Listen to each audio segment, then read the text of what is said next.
चल, आज का हम स्टार्ट करते हैं अपना chapter 12 biotechnology and it's applications. देखो, हम लोगों ने बेसिक जो है प्रिंसिपल्स एंड प्रोसेसेस वो पढ़ लिया है। ठीक है, प्रिंसिपल्स एंड प्रोसेसेस में हम लोगों ने पढ़ा कि किस तरीके से कौन कौन से प्रिंसिपल्स हैं जो इन्वॉल्व होते हैं, कौन से एंजाइम्स हैं, हम क्या प्रोसेसेस करते हैं कि हम लोगों को फाइनल प्रोडक्ट जो है वो मिल जाए। अब हम देखेंगे कि बायोटेक्नोलॉजी की कहाँ कहाँ एप्लीकेशंस हैं। ठीक है, कि कहाँ कहाँ हम इसको एक्चुअल में जो डेली लाइफ है हमारी उसमें अप्लाई करते हैं। तो देखा जाए तो बायोटेक्नोलॉजी जो है उसको हम लोग यूज़ करते हैं इंडस्ट्रियल स्केल पे चीज़ें बनाने के लिए। अब ये चीज़ें कहाँ का क्या क्या चीज़ें हैं, बायो फार्मास्यूटिकल्स हैं, यानी जो भी लिविंग ऑर्गेनिजम्स हैं उसमें फार्मास्यूटिकल्स फार्मास्यूटिकल्स मेडिसिन्स बनाने के लिए, और बायोलॉजिकल्स यानी कि जितने भी लिविंग ऑर्गेनिजम्स वगैरह हैं और उनके प्रोडक्ट्स हैं। किस चीज़ को यूज़ करके बनाते हैं हम लोग? Genetically modified microbes, fungi, plants और एनिमल्स, ये सभी चीज़ों को हम लोग जेनेटिकली मॉडिफाई कर सकते हैं। ठीक है, माइक्रोब्स को भी कर सकते हैं, फंजाई को भी कर सकते हैं, प्लांट्स और एनिमल्स को भी कर सकते हैं। तो ये जो जेनेटिकली मॉडिफाई हो जाएंगे इनको हम कहेंगे जेनेटिकली मॉडिफाइड ऑर्गेनिजम्स, जीएमओज। एप्लीकेशंस में कहाँ कहाँ इंक्लूड होता है? थेराप्यूटिक्स, थेराप्यूटिक्स तुम्हारा सारा का सारा जो मेडिसिन्स हैं, मेडिसिन्स बनाने के लिए। डायग्नोस्टिक्स, डायग्नोस्टिक्स है कि जितना भी डायग्नोज डिजीज को डायग्नोज करने के लिए, पता लगाने के लिए जो फील्ड्स हैं, जो भी टेक्निक्स हैं वो यूज़ की जाती हैं, या जो भी मॉलिक्यूल्स यूज़ किए जाते हैं। जैसे हम लोग कई बार बोलते हैं एलाइजा करवाना है HIV के डायग्नोसिस के लिए, तो उसमें हमें एंटीजन चाहिए होता है, एंटीबॉडीज़ चाहिए होती हैं। वो एंटीजन एंटीबॉडीज़ कहाँ से आती हैं?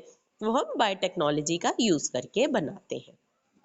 जेनेटिकली मॉडिफाइड क्रॉप्स होती हैं, यानी ऐसी क्रॉप्स हैं एग्रीकल्चर में हम यूज़ करते हैं जिनको हम जेनेटिकली मॉडिफाई कर चुके हैं, यानी नेचुरली उनमें वो चीज़ नहीं होती, लेकिन हम लोग उनको जेनेटिकली इस तरीके से मॉडिफाई करते हैं कि उनमें नया फीचर आ जाता है। फिर जितना भी प्रोसेस्ड फूड होता है, जैसे कि इवन जो वाइन वगैरह है वो सब भी प्रोसेसिंग करके लेते हैं ना हम लोग, तो वो सारा प्रोसेस्ड फूड है। बायो रेमिडिएशंस है। बायो रेमिडिएशन का मतलब होता है कि लिविंग ऑर्गेनिजम्स का यूज़ करके हम लोग एनवायरनमेंट को क्लीन करने की कोशिश करते हैं। वो एनवायरनमेंट में सॉइल हो सकता है, वाटर हो सकती है, एयर हो सकती है, सभी चीज़ें हो सकती हैं। वेस्ट ट्रीटमेंट, हम लोगों ने चैप्टर 10 में सीवेज ट्रीटमेंट प्लांट पढ़ा था, वहाँ पे हम माइक्रोब्स का यूज़ करते हैं। ठीक है, एंड एनर्जी प्रोडक्शन, और एनर्जी को प्रोड्यूस करने के लिए भी बायोफ्यूल, तुम लोगों ने शायद सुना होगा, बायोफ्यूल होता है कि लिविंग ऑर्गेनिजम्स को हम लोग यूज़ करते हैं फ्यूल प्रोड्यूस करने के लिए। तो ये कुछ एरियाज हैं जहाँ पे बायोटेक्नोलॉजी की एप्लीकेशंस जो है वो एप्लीकेबल रहती हैं, या इनको हम लोग बायोटेक्नोलॉजी को यूज़ करते हैं। तो हम देखते हैं सबसे पहले कि हम लोगों ने करना क्या है बायोटेक्नोलॉजी में। देखो, हमें कोई भी चीज़ है, हमें चाहिए प्रोडक्ट। ठीक, अब ये प्रोडक्ट जो है वो क्या हो सकता है? कोई प्रोटीन होगा जनरली। ठीक है, ये प्रोटीन एक एंजाइम हो सकता है, कोई न्यूट्रिएंट प्रोवाइड करने वाली चीज़ हो सकती है, न्यूट्रिएंट हो सकता है, या और भी कुछ हो सकता है। ठीक है, तो जनरली जो बुक है, बुक के अंदर इसको डायरेक्टली लिखा हुआ है कि इसको हम लोग एंजाइम बोलेंगे, एंजाइम या catalyst. Providing the best catalyst, कि हम लोगों को सबसे पहले तो बेस्ट कैटलिस्ट, बेस्ट का मतलब है कि जिसकी मैक्सिमम एफिशिएंसी हो, मैक्सिमम वर्क करता हो, ऐसा हम लोगों को सबसे पहले कैटलिस्ट चाहिए। फिर दूसरी चीज होगी, इस कैटलिस्ट को वर्क करने के लिए हम लोगों को इसको ऑप्टिमल कंडीशंस प्रोवाइड करनी पड़ेंगी।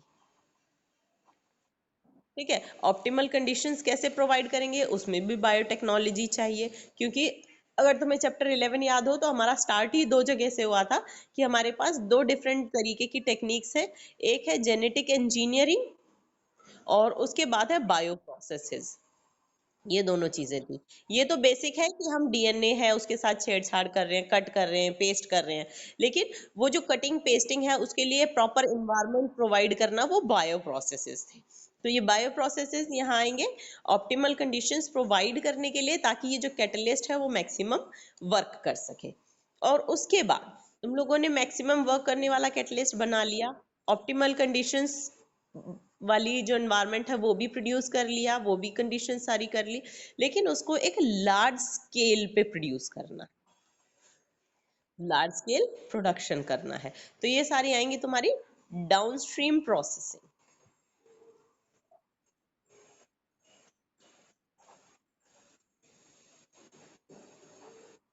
ठीक है, ये तीन कोर टेक्निक्स हैं या तीन क्रिटिकल रिसर्च एरियाज हैं बायोटेक्नोलॉजी के, जिसमें बायोटेक्नोलॉजी काम करती है। ठीक है, क्योंकि कोई भी रिसर्च करेगा तो वो इस चीज के लिए कर सकता है कि मैं बेस्ट कैटलिस्ट बनाऊं, यानी जो प्रोटीन है या कोई भी न्यूट्रिएंट है या कोई भी प्रोडक्ट है वो मैं बेस्ट बनाऊं। फिर या फिर कोई इस चीज के लिए कर सकता है कि मैं वो मशीन बनाऊं जो कि इसके प्रोडक्शन में मुझे हेल्प करेगी। ठीक है, इसका मैक्सिमम प्रोडक्शन मैं कौन सी मशीन्स के थ्रू कर पाऊंगा, वो मशीन्स बनाए। ठीक है, या फिर वो टेक्निक्स या मशीन बनाए जिससे उसका लार्ज स्केल प्रोडक्शन हो सके। ठीक है, तो ये तीन हमारे पास क्रिटिकल रिसर्च एरियाज हैं बायोटेक्नोलॉजी के। ठीक है, providing best catalyst in the form of improved organism, best catalyst provide करना है। बेस्ट कैटलिस्ट कहाँ आएगा, इम्प्रूव्ड ऑर्गेनिज्म में, जिसको हम जेनेटिकली मॉडिफाई करेंगे। अब ये ऑर्गेनिज्म जो है यूजुअली माइक्रोब और प्योर एंजाइम दोनों में से कोई भी चीज ले सकते हो। क्रिएटिंग ऑप्टिमल कंडीशंस, ऑप्टिमल यानी कि जिस पे मैक्सिमम काम करे। ठीक है, थ्रू इंजीनियरिंग, इसमें इंजीनियर्स इन्वॉल्व होंगे। किस लिए हम प्रोवाइड कर रहे हैं कंडीशंस, ताकि ये जो कैटलिस्ट है, चाहे ये माइक्रोब है, कोई एंजाइम है या कोई न्यूट्रिएंट है, वो प्रॉपरली काम कर सके। और फिर डाउनस्ट्रीम प्रोसेसिंग टेक्नोलॉजीज लेते हैं ताकि जो भी हमने बनाया है हम उसको प्योरीफाई कर सके और लार्ज स्केल उसका प्रोडक्शन करके मार्केटिंग कर सके। सबसे पहला हमारा यूज जो एप्लीकेशन आता है, फर्स्ट एप्लीकेशन हम लोग देखते हैं कहाँ पे, एग्रीकल्चर में। ठीक है, क्योंकि सीधा का सीधा किसी भी ऑर्गेनिज्म के अंदर करना इतना आसान नहीं है।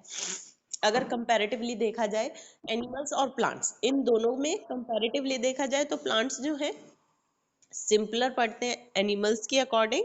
एनिमल्स में जैसे इम्यून सिस्टम भी होता है, ठीक है, जो कि हर चीज के रिजेक्शन के लिए रेडी रहता है। ठीक, जबकि एग्रीकल्चरल में हम देखेंगे हम प्लांट्स क्रॉप्स के साथ इन्वॉल्व होते हैं। ठीक है, जो कि कंपैरेटिवली इजीली चीजों को एक्सेप्ट कर लेते हैं। अब एग्रीकल्चर में हम बायोटेक्नोलॉजी कैसे यूज करेंगे, हमें क्या करना है एग्रीकल्चर में, हम लोग क्या क्या चीजें कर सकते हैं।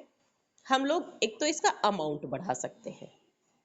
ठीक, और दूसरा हम लोग इसकी क्वालिटी बढ़ा सकते हैं, यानी क्वांटिटी और क्वालिटी, इन दो चीजों पे कोई भी काम करता है।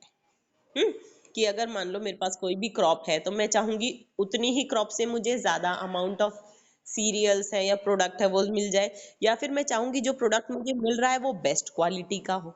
यही दो चीजें मैं देख सकती हूँ।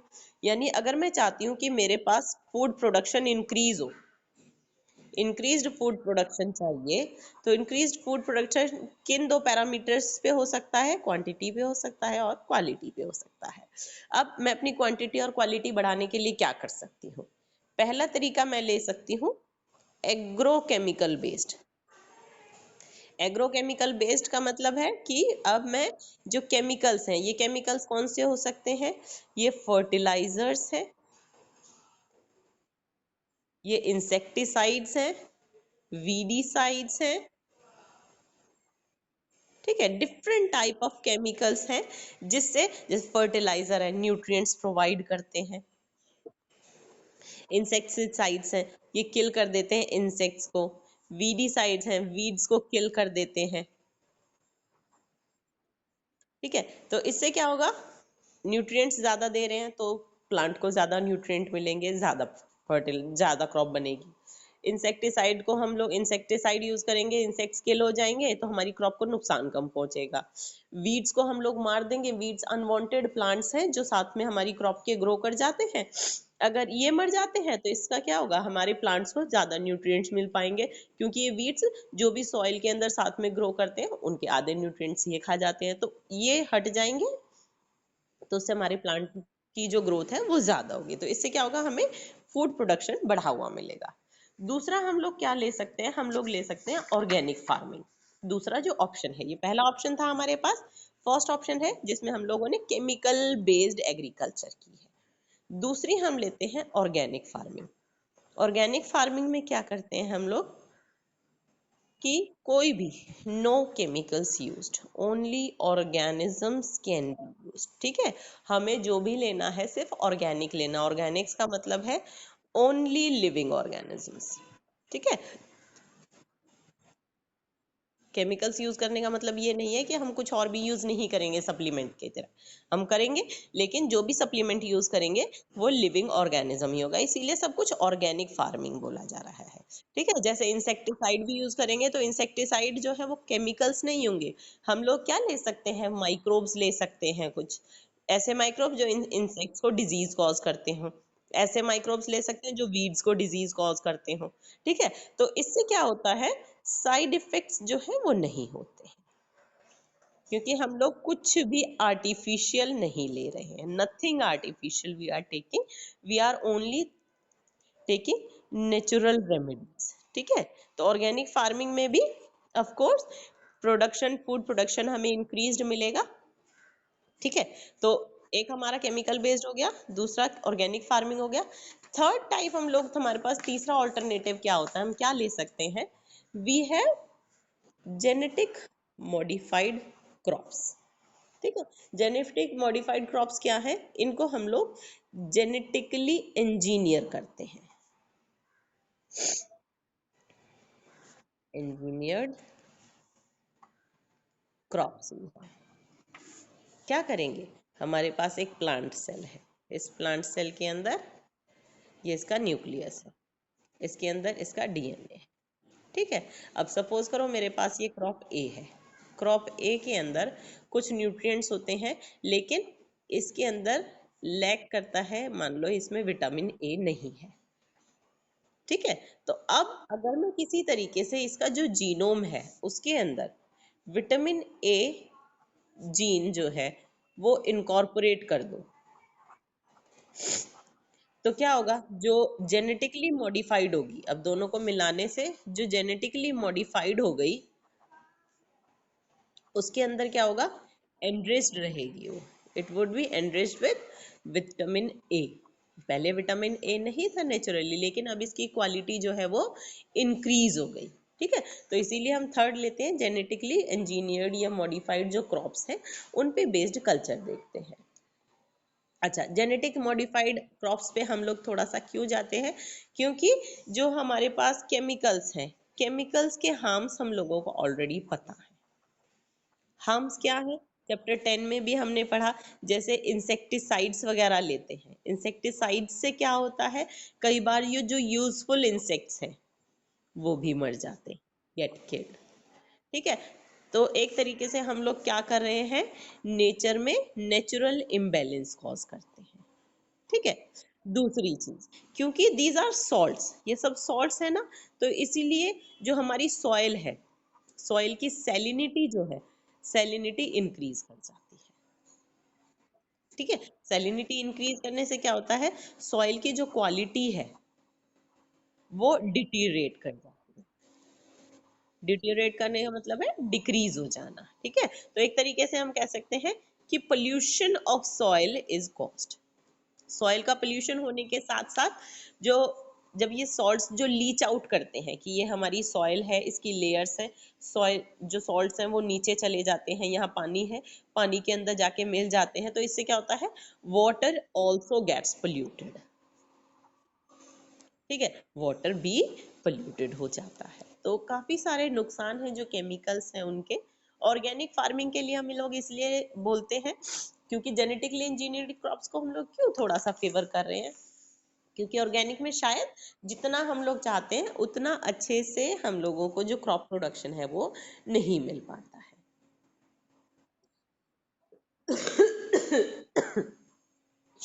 तो जो जीएमओ है, जेनेटिकली मॉडिफाइड ऑर्गेनिज्म, उनकी एक बार डेफिनेशन देखते हैं बुक के अकॉर्डिंग क्या है। प्लांट्स, बैक्टीरिया, फंजाई, एनिमल्स, यानी हम इन चारों की जगह हम लिख सकते हैं organisms. Organisms whose genes have been altered by manipulation are called genetically modified organisms. नाम से वैसे भी बहुत क्लियर टर्म है, जेनेटिकली जिनको मॉडिफाई किया गया, यानी जिनके जीन्स को ऑल्टर किया गया है। मैनिपुलेशन, मैनिपुलेशन मतलब है ह्यूमन इंटरफेरेंस, ठीक है। ह्यूमन इंटरफेरेंस से जिनको मॉडिफाई किया गया जेनेटिकली उनको हम जीएमओ कहते हैं। अब यहाँ पे हम ये नीचे जो 6 पॉइंट्स लिखे हुए 5, इनको याद करना है, ठीक। क्यों याद करना है? क्योंकि जेनेटिक मॉडिफाइड प्लांट्स जो है वो किस तरीके से यूजफुल है। हम लोग जेनेटिक मॉडिफिकेशन करके प्लांट्स में क्या चीज लाना चाहते हैं, यानी कौन कौन सी वो क्वालिटीज हैं जो हम लोग चाहेंगे कि प्लांट्स के अंदर आ जाए।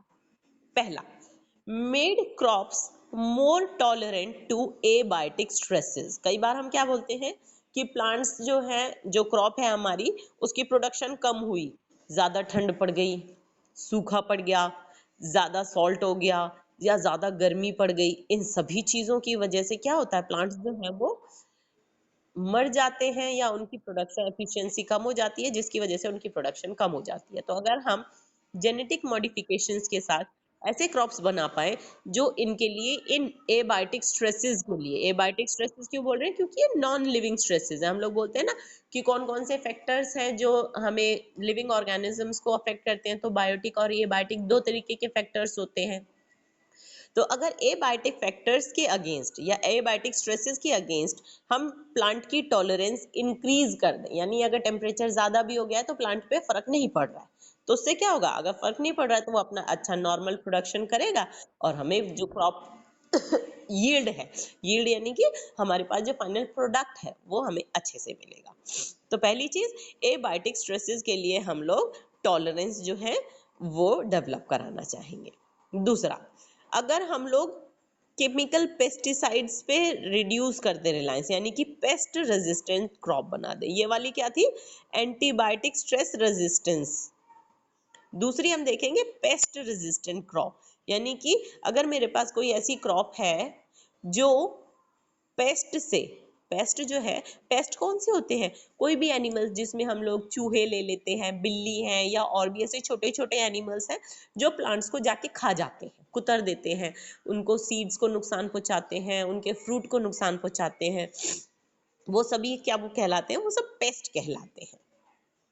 तो पेस्ट से अगर रेजिस्टेंट है क्रॉप की, अगर पेस्ट आ भी रहा है तो उसने प्लांट को खाया, वो खुद ही मर जाएगा, तो इससे क्या होगा, प्लांट जो है वो बच जाएगा, उसकी प्रोडक्शन ज्यादा हो जाएगी। तो इसीलिए हम लोग एबायोटिक स्ट्रेस रेजिस्टेंस देखते हैं, पेस्ट रेजिस्टेंस है ये डेवलप कराना चाहेंगे। तीसरा, reduce post harvest losses. Post harvest losses का क्या मतलब है कि हम लोगों ने अच्छे से सब कुछ बनाया, ठीक है, अच्छी प्रोडक्शन हुई, हमारे पास खूब सारा अनाज या कोई भी फ्रूट था या कुछ और था, हमें अच्छे से मिल गया, लेकिन क्या हुआ, हार्वेस्टिंग के बाद हमने हार्वेस्ट कर लिया, उसको निकाल लिया, स्टोरेज में रख दिया। हार्वेस्ट करने के बाद, स्टोर करने के बाद उसकी जो लाइफ है वो बहुत कम है। सपोज करो टमाटर है, ठीक है, हमारे पास टमाटर है, एक टमाटर है जो 10 दिन तक खराब नहीं होता, एक टमाटर है जो 2 दिन में ही गलना शुरू हो जाता है। तो इसमें दोनों में से फार्मर को किस में फायदा रहेगा, ऑफ कोर्स 10 दिन वाले में, क्योंकि पोस्ट हार्वेस्ट लॉस जो है वो उसका कम हो गया है। ठीक है, कि एक तो हार्वेस्टिंग तक जो लॉस होता है वो अलग चीज है कि जो फील्ड्स हैं उसमें नुकसान हो गया, लेकिन फील्ड्स में से आने के बाद, पूरी मेहनत लगाने के बाद, पूरी मार्केटिंग भी करने के बाद जब इंसान को नुकसान हो रहा है तो वो सब क्या है, वो वेस्टेज जाती है। तो अगर हमारे पास कुछ इस तरीके की चीजें आ जाएं जिससे पोस्ट हार्वेस्ट लॉसेस कम हो जाए, तो उसके लिए भी जेनेटिकली मॉडिफाइड ऑर्गेनिज्म जो है वो हमारे लिए फायदेमंद रहेंगे। तो इसीलिए हम चाहेंगे पोस्ट हार्वेस्ट लॉसेस जो है वो कम हो जाए। फिर increased efficiency of mineral usage by plants. इसका मतलब क्या हुआ कि हमारे पास सपोज करो प्लांट ए और प्लांट बी है, ठीक है, दो प्लांट्स हैं, ये सॉइल ए सेम सॉइल के अंदर है, ठीक, दोनों सेम सॉइल के अंदर ग्रो कर रहे हैं, लेकिन ए जो है वो न्यूट्रिएंट्स को ज्यादा अच्छे से एब्जॉर्ब कर सकता है। मान लो ये 15 मिलीमोल पर लीटर के हिसाब से सॉइल में से एब्जॉर्ब कर रहा है, जबकि ये है 5 मिलीमोल पर लीटर, सिर्फ इतना ही एब्जॉर्ब कर पा रहा है। तो इससे क्या होगा, सॉइल के अंदर न्यूट्रिएंट्स तो है, लेकिन इसकी अपनी एफिशिएंसी कम होने की वजह से इसका जो प्रोडक्शन है वो कम हो जाएगा।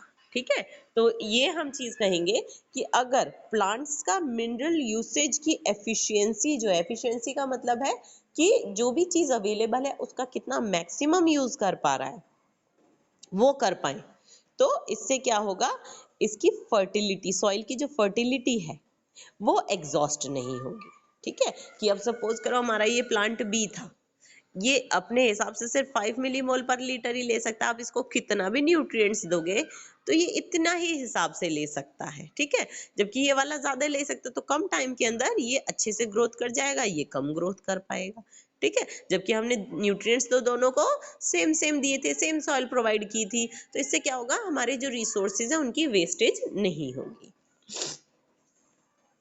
उसके बाद enhanced nutritional value of food, food के अंदर न्यूट्रिशनल वैल्यू उसकी इंक्रीज की जाए। क्या चीज, जैसे कि गोल्डन राइस, राइस के अंदर जनरली विटामिन ए जो है वो नहीं होता है, लेकिन जेनेटिकली मॉडिफाई करके गोल्डन राइस बनाया गया जिसके अंदर विटामिन ए जो था वो डाला गया। ठीक है, यानी अब ये जो गोल्डन राइस बनाया जाता है इसमें विटामिन ए जो है वो भी होता है। In addition to these uses, इन यूजेस के अलावा जो जेनेटिक मॉडिफिकेशंस हैं उनको टेलर मेड प्लांट्स बनाने के लिए यूज किया जाता है, ताकि इंडस्ट्री में जो भी रिसोर्सेज चाहिए वो ऑल्टरनेटिव हमें मिल सके। एक तो हमें पूरा प्लांट जो है वो देखना पड़े कि किस में एक चीज बनती है किस में नहीं बनती है, और दूसरा है हमारे पास कोई भी प्लांट है हम उसको टेलर मेड कर देते हैं। टेलर मेड मतलब अपनी मर्जी के हिसाब से हम जो चाहे उससे ग्रो करवा लेते हैं, तो वो हमारे लिए फायदेमंद हो जाता है। ठीक है, इन द फॉर्म ऑफ क्या चीज बनवा सकते हैं हम, स्टार्च बनवा सकते हैं, कुछ फ्यूल्स बनवा सकते हैं, फार्मास्यूटिकल्स बनवा सकते हैं, यानी प्लांट्स को हम लोग ऑल्टर कर लेते हैं ताकि वो हमारे इंटरेस्ट की जो भी चीज है वो बनाए। ठीक है, अब हम देखते हैं पहला यूज जो कि हमने एग्रीकल्चर में यूज किया है, इंसेक्टिसाइड के ऊपर हमारी रिलायंस जो है वो कम करने के लिए, बायो इंसेक्टिसाइड जिसको एक तरीके से बोल सकते हैं। तो हम पढ़ेंगे बीटी कॉटन। ठीक है, बीटी कॉटन जानने से पहले हम देखते हैं हमारे पास कुछ प्लांट्स हैं। ठीक है, इन प्लांट्स को बहुत सारे इंसेक्ट्स हैं। अब इन इंसेक्ट्स में डिफरेंट कैटेगरीज हैं, अगर इंसेक्ट्स तुम्हें याद हो तो लेपिडोप्टेरन,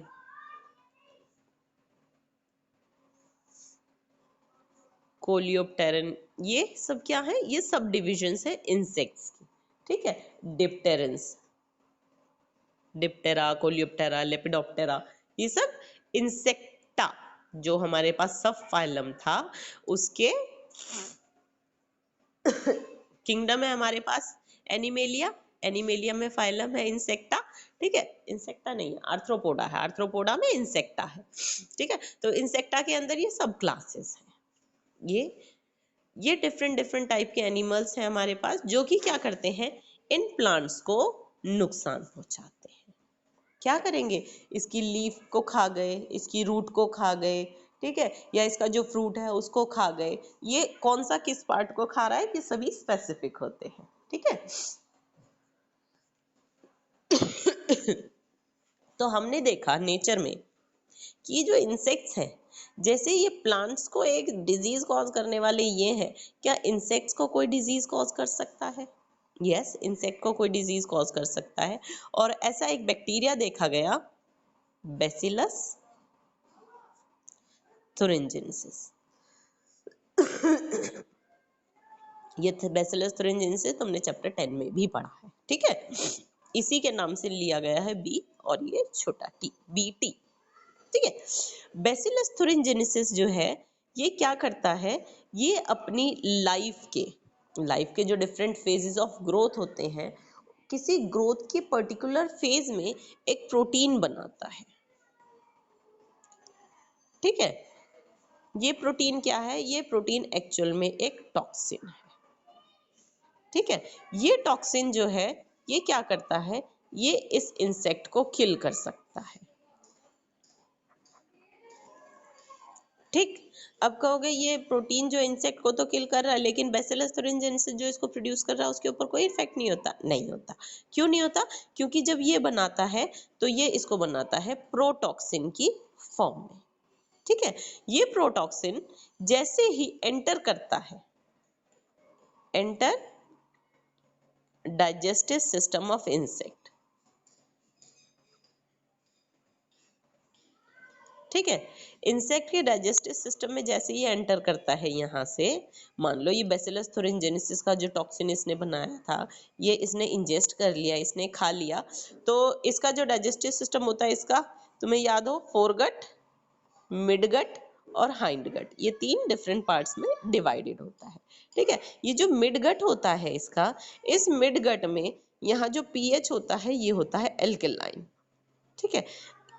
एल्कलाइन पीएच होते हुए ये क्या होता है, यहाँ पे ये जो प्रोटॉक्सिन है, प्रोटॉक्सिन के जो क्रिस्टल फॉर्म होते हैं, ये क्रिस्टल्स की फॉर्म में होता है, ये सोल्यूबलाइज हो जाते हैं। सोल्यूबलाइज होने का मतलब है ये डिसॉल्व हो जाते हैं, और डिसॉल्व होने के बाद ये एक्टिवेट हो जाते हैं किस चीज में, टॉक्सिन के अंदर। ठीक है। प्रोटॉक्सिन से कन्वर्ट किस में हो गया, टॉक्सिन में कन्वर्ट हो गया। जैसे अगर तुम लोगों को अपना डाइजेस्टिव सिस्टम याद हो तो स्टमक के अंदर, स्टमक के अंदर कैसा होता है, एसिडिक पीएच होता है, और एसिडिक पीएच होने की वजह से ही जो प्रोट्रिप्सिन होता है वो ट्रिप्सिन में कन्वर्ट हो पाता है। ठीक है। अगर ये एसिडिक पीएच ना हो तो प्रोट्रिप्सिन जो है वो ट्रिप्सिन में कन्वर्ट नहीं हो पाएगा, या प्रोट्रिप्सिन नहीं बोलते इसको, ट्रिप्सिनोजन बोलते हैं। ठीक है। ट्रिप्सिनोजन जो है वो ट्रिप्सिन में कन्वर्ट हो पाता है और फिर ये प्रोटीन को डाइजेस्ट करता है।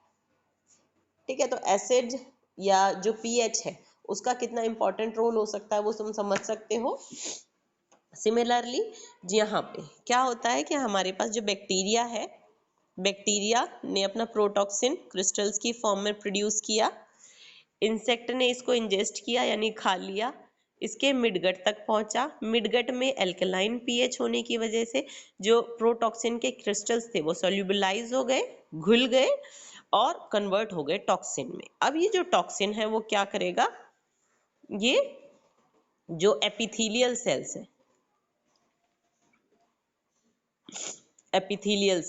एपिथेलियल सेल्स को बाइंड करेगा। ठीक है। उनकी स्वेलिंग कॉज करेगा और उनका लाइसिस कॉज करेगा। लाइसिस, स्वेलिंग का मतलब एपिथेलियल सेल्स जो है उसके अंदर छोटे छोटे गड्ढे कर लेगा ताकि पानी उसके अंदर घुस जाए, वो स्वेल हो जाएगा, स्वेल होके बर्स्ट हो जाएगा, जो बर्स्ट है उसको लाइसिस बोलेंगे। ठीक है। डेथ हो जाएगी, धीरे धीरे सेल्स मरेंगे और फाइनली जो एनिमल है वो मर जाएगा, और यहाँ पे जो इंसेक्ट है वो डेड हो जाता है। ठीक है। अब जेनेटिक मॉडिफिकेशन के अंदर क्या किया, ये चीज किसके अंदर है, ये प्रोटॉक्सिन किसके पास है, बैसिलस thuringiensis के पास, यानी इसके पास कोई जीन है जो प्रोटॉक्सिन बना रहा है। अगर मैं ये प्रोटॉक्सिन इस प्लांट के अंदर डाल दूं तो ये इनएक्टिव था। ठीक है। ये टॉक्सिन जो था ये एक्टिव है। अब मैंने जेनेटिक इंजीनियरिंग से क्या किया, ये जो जीन था, यहाँ पे मैंने क्या किया, जेनेटिक इंजीनियरिंग की, और जेनेटिक इंजीनियरिंग से ये सारा का सारा जो प्रोटॉक्सिन वाला जीन था वो प्लांट्स के अंदर डाल दिया, यानी अब जो प्लांट है वो भी प्रोटॉक्सिन बनाएगा। अच्छा, जब मैंने इसको जेनेटिक मॉडिफाई कर दिया तो मैंने इसका नाम बदल दिया। अगर कॉटन के अंदर डाला तो मैंने उसको बीटी कॉटन कहा, अगर मैंने उसको कॉर्न के अंदर डाला तो मैंने उसको बीटी कॉर्न कहा, राइस में डाला तो BT rice, BT tomato, BT potato. ठीक है। आगे बीटी लगा देंगे। ठीक। इंसेक्टिसाइड का यूज किए बिना हम लोगों ने क्या किया, अब जो पेस्ट था उसको मारने के लिए प्लांट के अंदर ही डाल दिया। ठीक है। जिससे क्या हुआ, जो प्लांट था वही हमारा इंसेक्ट के लिए रेजिस्टेंट हो गया। Specific BT toxin genes isolate किए बैसिलस thuringiensis में से, और फिर क्रॉप के अंदर, क्रॉप प्लांट के अंदर जो है इनकॉर्पोरेट करा दिए। जैसे कि कौन कौन से प्लांट्स के अंदर, कॉटन है, कॉटन के अलावा कॉर्न है, इन सब के अंदर डाले जा सकते हैं। अच्छा, बीटी टॉक्सिन जो है वो इंसेक्ट स्पेसिफिक है। ये जो टॉक्सिन है अलग अलग बैक्टीरिया में बैसिलस thuringiensis के डिफरेंट स्ट्रेन्स हो सकते हैं जिनमें अलग अलग टाइप के टॉक्सिन पाए जा सकते हैं, जिसमें से एक दो के नाम दे रखे हैं। जो ये टॉक्सिन है जिस जीन से इनकोड होता है उसका नाम है क्राई। ठीक है, CRY, क्राई। अब ये क्राई 1AC और क्राई 2AB, ठीक है, ये दोनों जीन के नाम है। ये दोनों जीन क्या करते हैं, ये ऐसा टॉक्सिन बनाते हैं जो कि किल कर सकता है बॉलवर्म्स को, जबकि जो क्राई 1AB है ये ऐसा टॉक्सिन बनाता है जो कंट्रोल कर सकता है कॉर्न बोरर को। कॉर्न बोरर, बॉल वर्म्स, ये सब क्या है, ये सब इंसेक्ट्स हैं। ठीक है, जैसे कॉर्न बोरर ये एक ऐसा इंसेक्ट है जो कॉर्न जो होता है, कॉर्न भुट्टा, भुट्टे को बोर कर देता है, यानी उसके अंदर बहुत बड़ा सा घट्टू कर देता है और उसको खा जाता है सारे को, जिससे क्या होता है जो हमारा कॉर्न है वो सत्यानाश हो जाता है उसका। ठीक है, उसकी जो प्रोडक्शन है वो कम हो जाती है। बॉल वर्म्स, ये बॉल जो कॉटन बॉल्स हैं, ये इनको इनको खत्म कर देते हैं, इनको डिस्ट्रॉय कर देते हैं। ठीक है, तो ये नाम याद रखने हैं कि कौन कौन से जीन हैं जो बॉलवर्म्स को करते हैं कंट्रोल, कौन से हैं जो कॉर्न बोरर को करते हैं। ठीक है, और इनको ये जो टॉक्सिन बन रहा है इसका जो जनरल नेम है वो है क्राइजीन। ठीक है, क्राइजीन कौन सा, ये वो जीन है जो बैसिलस thuringiensis के अंदर प्रेजेंट है और टॉक्सिन बना रहा है किसके लिए, इंसेक्ट्स को कंट्रोल करने के लिए या किल करने के लिए। ठीक है, अच्छा मुझे ये बताओ कि नेक्स्ट टॉपिक, क्योंकि टाइम ओवर होने वाला है, 10:36 हो चुके हैं, कंटिन्यू करना है या फिर क्लास फिनिश करनी है आज के लिए।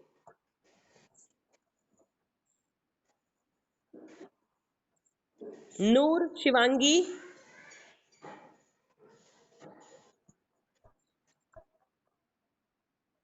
चैप्टर छोटा है, 3 या 4 क्लासेस में मैक्सिमम कंप्लीट हो जाएगा। ठीक है, तो फिर अगर ये खत्म हो जाती है 4 मिनट के बाद दोबारा ज्वाइन करना है। ठीक है, शिवांगी ठीक है? पता नहीं शिवांगी यहाँ है कि नहीं। ठीक है,